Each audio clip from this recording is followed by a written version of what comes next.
Donc, pour courir, je pense que c'est mieux d'avoir un jeune. Voilà, et on va voir un peu ce que ce stagiaire va donner. Mais on réfléchit tout le temps pour essayer de faire mieux, de nous améliorer.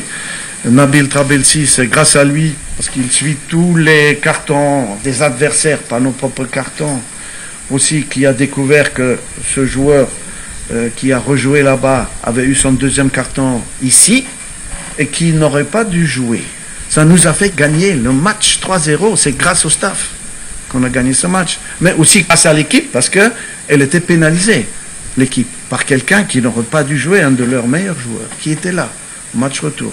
S'il n'avait pas été là, peut-être qu'on aurait gagné le match aussi, vous voyez. C'est pour ça que je dis, ce match gagné, il compte, ce match gagné. 3-0, ça compte, on a gagné un match. Et je ne veux pas mettre plus de pression sur mes joueurs en disant, vous n'avez jamais gagné un match. On a gagné un match. On a eu les 3 points, ça nous a donné une finale contre le Mozambique. Voilà. Merci pour votre question. Merci. On va faire la pause. Voilà, donc nous avons nos 3 gardiens de but. Déjà, sujet à discussion. Oui, pardon. Attends, je peux m'approcher, mais je ne vais pas cacher le truc là. Nos 3 gardiens de but. Déjà, sujet à discussion, parce qu'à l'ACB ne joue pas en équipe 1. Donc on me demande, votre gardien ne joue même pas. Il joue au National 3. Et il s'entraîne tous les jours. Il est en fin de contrat. Il y a parfois des situations, comme je vous ai dit tout à l'heure, qui font que le club fait pression, tu dois prolonger, on ne veut pas que tu partes libre, et on le met sur le banc de touche. Même au Paris Saint-Germain, vous pouvez avoir ce problème-là, avec un joueur qui va partir en fin de saison, qui ne joue pas toujours tous les matchs de championnat maintenant. Donc, Alagbe est en forme. Et c'est notre meilleur gardien, on n'a pas mieux. On a regardé partout. Il y a un autre jeune gardien à Dijon, qui a 19 ans, même club que lui, qui a fait le centre de formation à Marseille, qui est parti à Dijon cette saison, qui a 19 ans. Mais j'ai eu le gardien et l'entraîneur de gardien de ce garçon, il n'est pas encore prêt. Et Saturnin m'a confirmé. Donc, mais il y a peut-être la possibilité après. On a Marcel Danginou, qui fait la plupart des matchs en Afrique du Sud, comme vous le savez. Parfois il ne joue pas, mais la plupart des matchs, c'est lui qui les fait. Et on l'a vu à l'œuvre contre le Madagascar au Maroc. Nous avons Sergio Bassa qui joue bien, qui fait des bons matchs ici. Il a été, l'autre jour, il a été extraordinaire, hein, vous l'avez peut-être vu. Il a à lui tout seul assuré la victoire en arrêtant dans la première demi-heure tous les ballons dangereux, notamment quand ils étaient dominés à l'AS Cotonou. Après, nous sommes à Amiens et nous avons donc pensé qu'il est logique que Youssouf Assogba, qui était blessé là, malheureusement il n'a pas fait les 5 dernières journées de son équipe, mais il a rejoué avec la réserve le week-end dernier. Et il va encore avoir de la compétition avec sa réserve. L'autre joueur de Amiens, Chabel Gomez, qui est revenu dans son club parce qu'il n'était que prêté en Géorgie, il est là aussi. On ne va pas aller à Amiens et ne pas prendre un joueur, même s'il ne joue qu'en réserve pour le moment, parce qu'il vient de revenir, et qui a plein de talent. On ne va pas aller là-bas et les mettre dehors et qu'ils nous regardent travailler. Donc c'est l'occasion, j'ai la chance de pouvoir convoquer 25 joueurs. Et puis eux, ils n'auront pas de problème de visa, déjà, ceux qui sont en France. Donc je continue. Cédric Koudanji, bon, indiscutable, très bien avec son club. Très bien, il va retrouver d'ailleurs son propre gardien en face de lui, puisque Fofana est le gardien de l'équipe championne d'Afrique. Nous avons David Kiki. Ces garçons, Kiki et Olivier Verdon, dans les pays de l'Est, ont repris tardivement le championnat, parce que l'hiver c'est long. L'arrêt est long, ils font une trêve un peu plus longue, mais ils jouent. Ils jouent tous les deux, ils ont repris maintenant le rythme.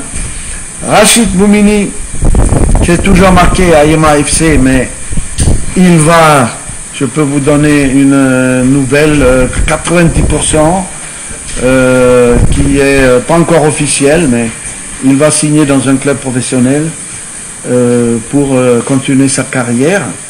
Et voilà, ça demande maintenant du visa encore et tout ça. Hier, je l'ai vu hier matin, il m'a emmené son passeport qu'on puisse déposer encore son visa, mais Oumini va se retrouver très bientôt, même si c'est marqué encore à Irma, c'est vrai, dans un club professionnel en Europe. Ensuite, nous avons Tamimou, on se bat pour son visa, il doit venir ici. Il joue arrière droit dans son club maintenant, parfois axe, arrière droit, voire demi-défensif. C'est un joueur des U20. Comme je vous ai dit, on en a 10 qui sont moins de 22 ans. Il en fait partie. Et avoir 10 joueurs aussi jeunes, c'est très encourageant pour l'avenir. Et nous avons donc, je pense, nous aurons le visa ici à Cotonou pour Tamimou. Johan Roche qui rejoue, qui revient, qui est redevenu titulaire avec son club, qui se bat pour le maintien. Il fait des bons matchs, donc il est de retour. Nous avons Sankamaro, qui est toujours un joueur local et pour qui, je pense, il y a aussi une chance de se montrer à Amiens, où il y aura beaucoup de recruteurs, parce qu'il s'était blessé lors de son essai à Caen, malheureusement, donc il n'a pas pu convaincre. Il a dû arrêter son essai, et après, il s'est un peu dispersé à droite et à gauche. Mais c'est un jeune arrière-gauche qui nous plaît bien, que vous avez vu ici contre le Sénégal. Faire un match pas trop mal d'ailleurs. Ensuite, nous avons Tidjani qui a vraiment apporté un plus depuis qu'il joue. Nous avons un gaucher dans l'axe qui est très bon dans l'air, qui est très bon dans les duels, qui joue axe gauche. C'est l'idéal d'avoir un droitier et un gaucher. Et si jamais on devait jouer avec 3 dans l'axe, c'est encore mieux, parce qu'il peut occuper l'axe central gauche, avec un autre dans l'axe et un autre à droite, puisque nous avons Olivier Verdon qui pourrait être le 3e défenseur central au cas où on prendrait la décision de jouer à 3 dans l'axe. Au milieu, nous avons Alain Vie. Dans le transfert dans un club de première division suédoise, nous donne l'espoir qu'il retrouve son meilleur niveau, qu'il avait un peu perdu, malheureusement, en ne jouant pas en Serbie. Il avait fait le mauvais choix, et là, il a corrigé un peu, je pense, la direction de sa carrière en allant jouer dans ce club suédois qui s'appelle Västerås SK. Il a déjà marqué même un but dans un match de préparation. Et donc c'est une bonne chose de le retrouver peut-être avec un meilleur rythme. Pour la première fois convoqué Mariano Ahwangbo, Aïe Soliman, un des meilleurs joueurs de son équipe en Tunisie, première division, jeune joueur également, demi-défensif, costaud, dur sur l'homme, relance bien, s'implique dans le jeu de son équipe sur le plan offensif et défensif. Je vois qu'il y a 2 dames qui nous quittent. Aujourd'hui que c'est la journée internationale des droits de la femme, je regrette, parce qu'il n'y a plus de femmes maintenant ici. C'est dommage. On revient vers nos joueurs. D'Almeida, FC Pau titulaire indiscutable. Vous avez peut-être vu des statistiques qui sont sorties hier ou avant-hier, où c'est le joueur le plus explosif en Europe. Vous avez vu ça? Oui. D'accord. J'étais le premier surpris, mais c'est formidable, parce qu'il y a quand même des statistiques, des mesures qui montrent qu'il y a des accélérations, une explosivité qui est là. Ça nous servira, j'en suis sûr, surtout dans ces grands matchs-là. Et c'est un joueur de tempérament. Les jeunes ont besoin aussi, ils sont parfois un peu timides, de quelqu'un qui bouge un peu tout le monde, qui secoue le cocotier, comme on dit. Donc je pense que Almeida va jouer un rôle important pour nous dans ces 2 matchs. Dodo Doku, que j'ai vu jouer au SMUA SC à Alexandrie récemment, travaille dans de bonnes conditions avec un entraîneur qui comprend bien le football et qui m'a dit son avenir n'est pas ici. Il voulait dire que lui aussi a des propositions pour aller dans un club. C'est un bon tremplin, hein, l'Égypte. Hein. Si vous jouez bien en Égypte, c'est pas loin de l'Europe. On peut espérer aller plus haut. Il joue très bien, il est titulaire indiscutable et un des meilleurs chaque match. À l'entraînement aussi, j'ai pu constater la même chose. Imran Hassan, que j'ai vu aussi, au Caire, il joue un peu moins que... Enfin, il joue, mais pas toujours tous les matchs complets. Mais il est en train de trouver son rythme et il court après sa carte de séjour. C'est toujours des problèmes administratifs qu'il faut résoudre. J'ai vu son agent, j'ai dit, fais en sorte de lui donner une carte de séjour. Ça va faire plusieurs mois qu'il attend ça. Parce que c'est parfois un problème de revenir dans le pays. Il faut redemander un visa pour re-rentrer, pour faire votre travail, ce qui paraît impensable, mais c'est le cas. Toutes les sélections françaises des moins de 15 jusqu'au moins de 19, parce que si vous jouez pour un autre pays, vous savez que c'est fini en équipe A si vous faites 2 matchs. Et là j'ai pu les convaincre, j'ai dit venez voir, on va vous montrer comment on travaille, on l'invite, et il a accepté. Donc on va le voir déjà à l'entraînement. Lui, il va voir comment ça se passe chez nous, l'état d'esprit, l'entraînement, les préparations des matchs, les matchs eux-mêmes. Et le fait d'avoir joué contre la Côte d'Ivoire et le Sénégal a beaucoup donné d'intérêt à ces jeunes joueurs aussi. Tiens, ils vont faire des bons matchs, ça peut être intéressant de voir tout ça, de jouer contre les champions d'Afrique. Donc ça nous aide aussi à séduire, si je peux dire, des jeunes joueurs français qui peuvent jouer aussi parce que la maman est béninoise pour le Bénin. Voilà, donc on est très heureux de la voir. C'est un petit gabarit vif, très vif. Peut-être dans l'avenir un petit Cessignon, pourquoi pas. Très capable de jouer en 10, capable de jouer sur le côté, à droite, à gauche, deuxième attaquant, tourner autour d'un attaquant. On va le découvrir. Nous avons Jodel qui joue comme à l'Agbe, le même problème. Jodel Dossou qui est en National 3. Voilà, il y a eu des problèmes, il a un contrat, un bon contrat, il voulait le diminuer, son salaire.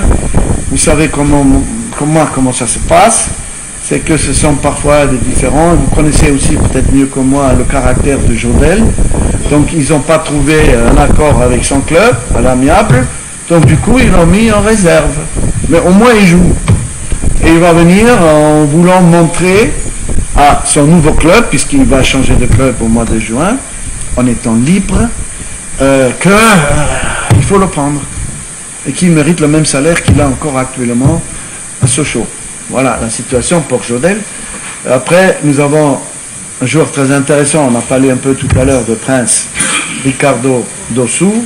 Encore ce matin, j'ai appelé le consulat pour qu'il lui donne le visa aujourd'hui, parce qu'il doit rejoindre les U20 à Accra, et aller avec eux si possible jusqu'en finale, et il viendrait nous rejoindre après, mais seulement s'il a son passeport, qui est encore à la station, il attend le visa. Donc j'espère que monsieur l'ambassadeur va lui donner ça aujourd'hui, qu'il puisse rejoindre ses coéquipiers de U20 avec lesquels il a travaillé pendant 3 semaines.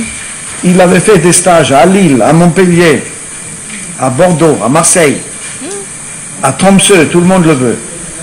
Donc il aura le choix après, si tout va bien, de signer lorsqu'il aura 18 ans au mois de juillet prochain. Il est en forme, parce que je l'ai vu même à l'entraînement, là, 2 fois ici sur ce terrain, il était bien. Après, nous avons Chabel, on en a parlé tout à l'heure, qui est revenu à Amiens. Omar Daf, d'ailleurs, a commenté un peu son retour, et Omar me dit que physiquement il est bien, et qu'il attend l'occasion pour l'inclure dans l'équipe titulaire. Andreas, qui a décollé, qui est un des joueurs binationaux que nous avons su convaincre, et c'est jamais facile, parce que parfois il faut rencontrer le papa, parfois il faut rencontrer la maman, parfois des garçons croient que leur avenir est en équipe de France, et ça fait pas 1 an, mais 6 mois, 7 mois qu'il est avec nous, qu'on a été le voir à Orléans, où il jouait à l'époque, et que avec son papa, on a pu aussi le convaincre. Et maintenant qu'on voit quelle progression il a avec le Rodez Football Club, nous pensons que son directeur sportif me l'a confirmé, Greg Ursule, qu'il va encore changer dans un club bien meilleur la saison prochaine. Donc tellement il joue bien. On est content de l'avoir, même si en Afrique du Sud il était malade. Le docteur est là pour... Qu'est-ce qu'il avait, docteur? Il a voulu jouer avec une grippe. Donc on l'a sorti à la mi-temps, après c'était... Bon bref, là j'espère qu'il sera en pleine forme. Steve, notre nouveau capitaine, qui joue très bien ce rôle de capitana et qui va rejouer ce week-end avec son club, j'espère, je pense, et qu'il peut très bien jouer ce rôle non seulement de capitaine, mais aussi d'avant-centre efficace, comme il l'a fait dans les 2 matchs en Afrique du Sud. Voilà. Après, Junior Olaiton, qui manque un petit peu de compétition, je ne comprends pas pourquoi, parce que pour moi, c'est un joueur vraiment très, très, très doué, très disponible, techniquement, tactiquement, il peut jouer... en faux attaquant, il peut jouer en numéro 10, il peut jouer en numéro 8. C'est un joueur important pour nous, qui est jeune, mais qui a du mal à faire sa place dans cette équipe de 3, qui vient de changer d'entraîneur, donc je pensais que ça pouvait le servir, on verra. Il joue un peu, mais pas assez à mon goût. Pareil pour Ayegun, Tosin qui était blessé longtemps, qu'on n'avait pas d'ailleurs en Afrique du Sud, parce qu'il était blessé, et qui est de retour. Il avait un grand problème musculaire, il me semble que c'était les ischios. Il a récupéré de cette blessure, et on le voit jouer des fins de match dans une équipe de Lorient qui se bat pour le maintien. Et peut-être que s'il a retrouvé la possession de ses moyens à 100%, peut-être qu'à ce moment-là, il va redécoller comme on l'a déjà vu, en faire de très belles choses. Ça nous permettrait d'avoir une attaque, je pense, sur laquelle on peut construire et espérer de trouver des automatismes. Et ces matchs-là sont faits pour ça. Voilà, donc j'attends vos questions.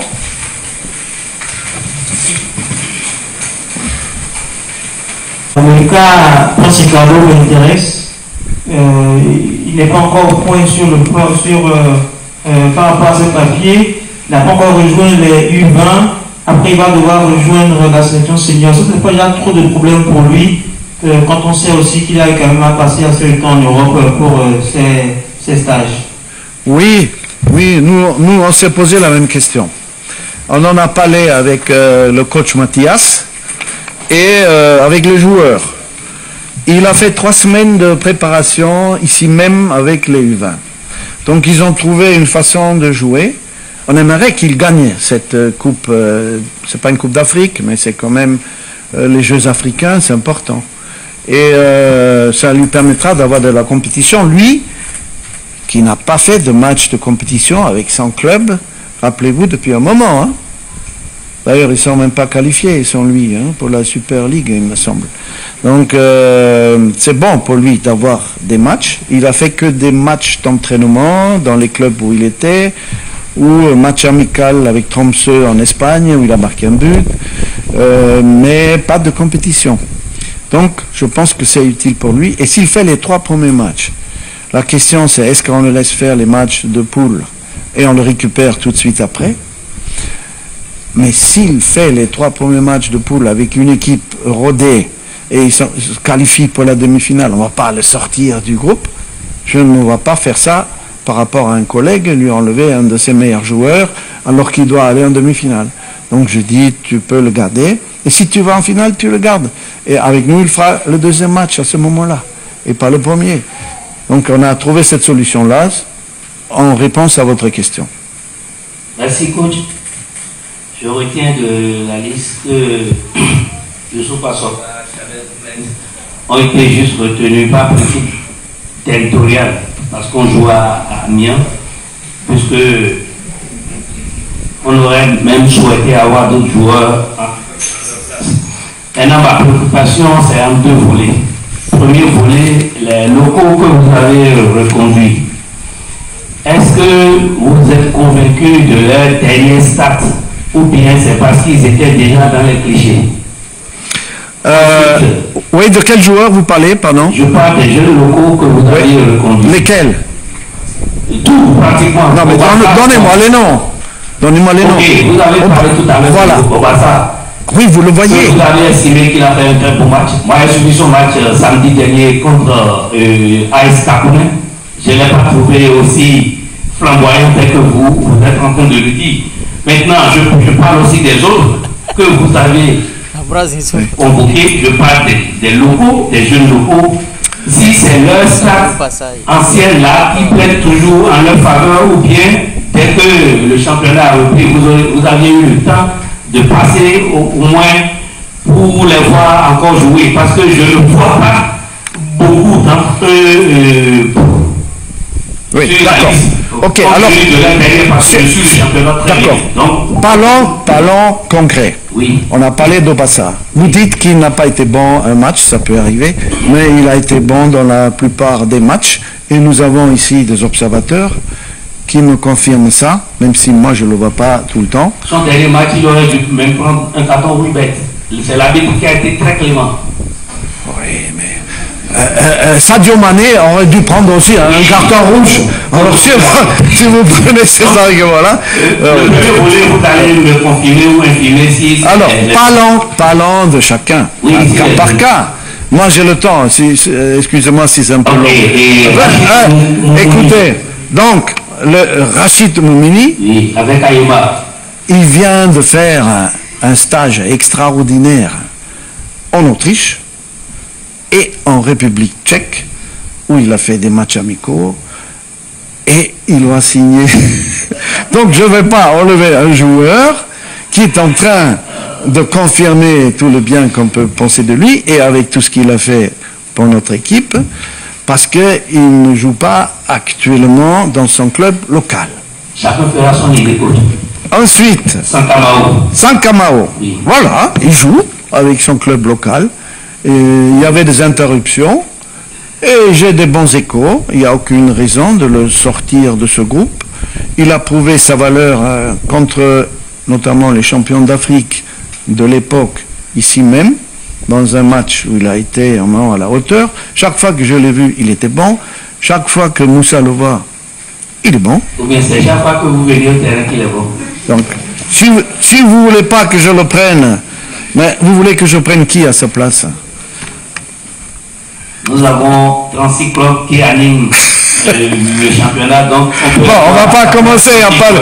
Si on parle de chaque joueur comme ça, on va être là encore ce soir. Maintenant, qu'est-ce qui peut expliquer l'absence de Doremus et de Sergio Soukou? Merci. L'absence de Doremus et de Soukou, c'est que la qualité de leurs prestations n'est pas suffisante pour figurer dans cette liste. Moi, je m'attendais plutôt à la question pourquoi pas Tchécharo ou pourquoi pas Kossi. Personne n'a posé la pièce, ça va venir. Alors, continuons, sinon on ne va jamais arriver à la fin. Puisque vous l'avez évoqué, oui. Allons-y dans le coach. Oui. C'est vrai que j'avais d'autres préoccupations, oui. Mais puisque vous avez commencé par l'avancée, les cas sérieux sous en fait. Rodrigue aussi, Tchitao, il est plus sur les réseaux sociaux maintenant que... Oui. On n'en parlera pas. Oui, Low battery, please charge. Traoré. Un par un, s'il vous plaît. Steve Warren Traoré. Steve Warren Traoré, il joue 1 minute par-ci, 1 minute par-là. Il n'est plus titulaire dans son club en Bulgarie et j'ai pris des joueurs qui viennent pour la première fois, par exemple comme Low battery, please charge. Qu'à 25 joueurs. Et j'espère qu'on les aura, parce que s'il y a des problèmes de visa, et je m'attends à ça, que certains n'auront pas le visa, il est sur la liste de préconvoqués, Warren Steve Traoré, et il va venir, mais je ne peux pas aller au-delà des 25. Parce que dans les pré-convocations, vous savez qu'on convoque plus de joueurs encore. Soukou, je veux maintenant de la fraîcheur, de la jeunesse, de la vitesse. Ça devient difficile pour lui. Lui qui joue en deuxième division de Turquie et pas toujours. Donc, et on l'a vu en Afrique du Sud, on n'était pas satisfait. Voilà une réponse claire. J'espère qu'elle vous satisfait. Alors, Tchao, puisque vous ne l'avez pas encore cité, mais pour moi, c'est un jeune joueur qui mérite normalement d'être là. Il n'a pas fait de match officiel depuis trop longtemps.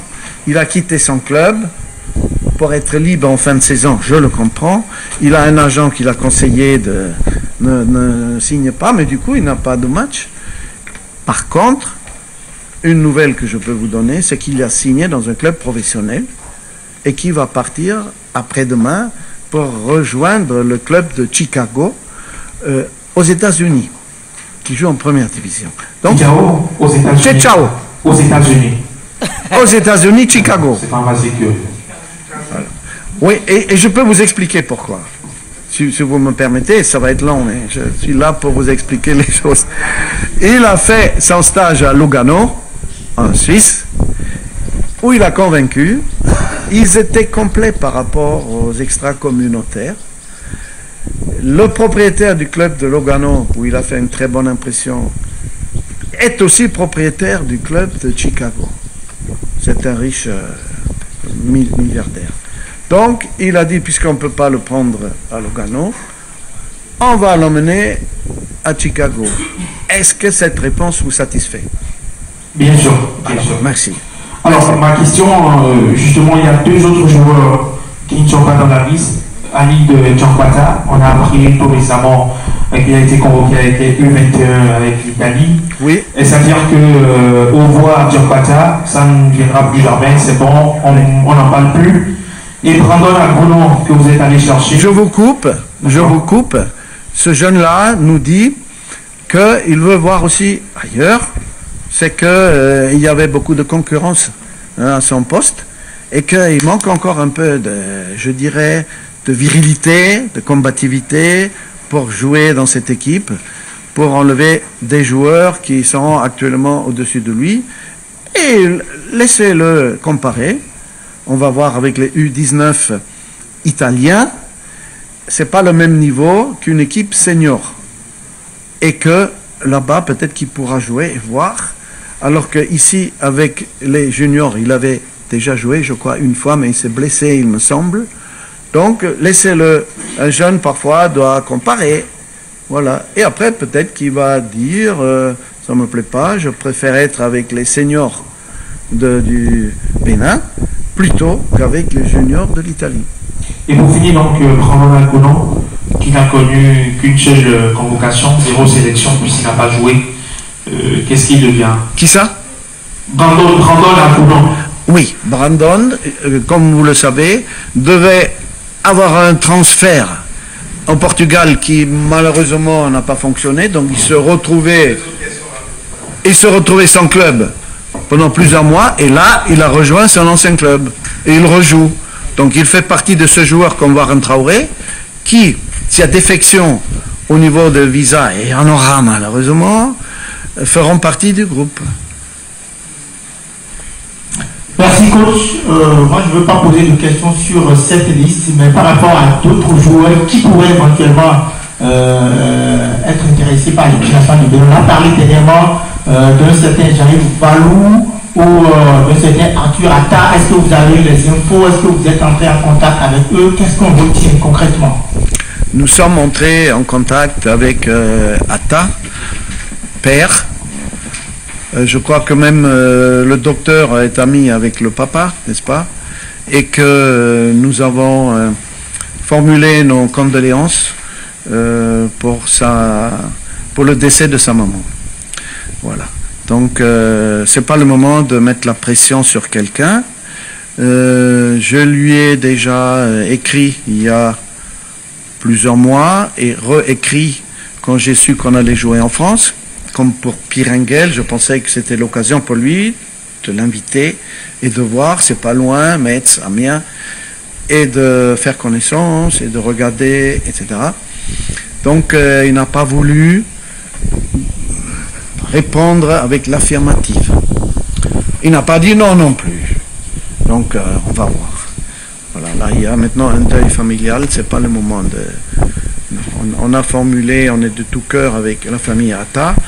Le joueur nous intéresse beaucoup, on aimerait vraiment l'avoir avec nous. Mais plus vous mettez la pression, plus vous risquez d'avoir un non en réponse.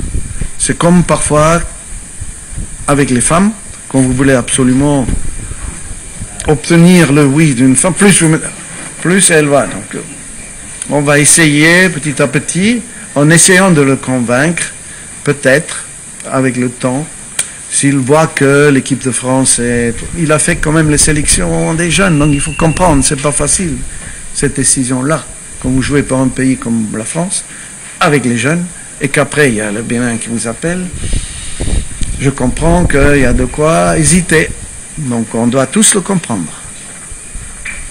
Coach, Qui?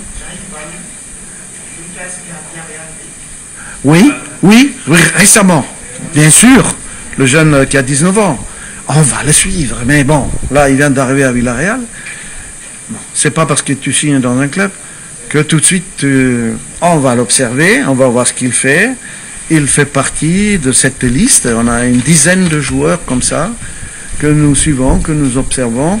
Il y a celui qui a joué qui a signé aussi pour le Paris Saint-Germain à 19 ans, aussi qu'on a sur notre liste, qu'on va peut-être inviter à Amiens pour voir les matchs, pour essayer de... C'est pour ça que c'est bien qu'on fasse un match en France. On n'a pas des vidéos ici.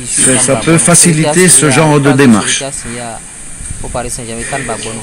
Coach, vous avez semblé aborder tout à l'heure le cas de Rodrigue Kossi, qu'en est-il réellement, et aussi dans le même temps le cas de Djank Pata que Rodrigue a évoqué tout à l'heure. Oui. Merci. Alors, Djank Pata en a déjà parlé. Je vous ai expliqué qu'il a voulu voir les jeunes d'Italie. Donc, on le laisse et après, il fera son choix. En ce qui concerne Kossi, il y a une situation un peu compliquée parce qu'il n'a toujours pas sa carte de séjour dans son pays. Donc, ça rend la demande de visa très compliquée. Et après avoir entendu mon staff administratif, qui me dit on a très peu de chances d'avoir le visa, c'est pratiquement nul la chance de l'avoir. Il fallait faire un choix et on le connaît ce joueur, on sait qu'on peut compter sur lui. Et ces deux matchs-là sont faits aussi pour voir autre chose, pour voir que c'est pas des matchs de compétition, c'est des test matchs.